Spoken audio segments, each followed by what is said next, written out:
Ջրի արտահոսքի հետքերով մասնավոր տունը, չէ, նորմալ է։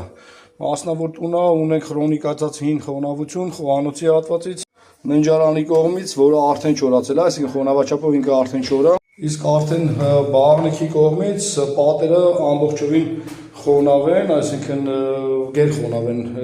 կարելի է ասել, էլի մոտավորապես հատակից մի 70-80 բարձրությունով ամբողջովին խոնավ են, անցել են ստուգումների։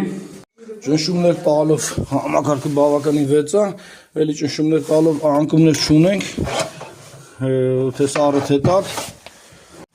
Կոյուղուն ստուգելու համար հիդրոխցան եմ դրել կոյուղագծի մեջ, հեսա կոյուղին հիդրոխցանով առաջ ստուգենք, այսինքն ջուր լցնելով։ Դա ինչ հիդրոխցանով էլի կորուստներ չունենք, այսինքն ջուրը լցնենք մի քանի րոպե կանգնած է, վստահ եմ, որ կոյուղին խնդիր չունի։ Այստեղ էլի միկրոսկոպով դիտարկում եմ հետևյալ խնդիրները։ Ավելի մանրամասն հեսա պատվիրային թրուին ցույց կտամ, բայց ասես մեծ միկրոճաքեր կա, այսինքն լողատեղին սա է, այս հատվածում է լողացվում, ու ստեղ ասած էլի խոշոր միկրոճաք չէ, այս արդեն կոնկրետ այս հատվածներից ջուրը կլանում է հատակի տակ, պատի հետևը հարևանի կողմի բակն էլ արդեն արտահայտված, այլ խնդիրներ ուղղակի չի լինում գտնել, ջրագծերը ճնշման են պահել, կոյուղագիծը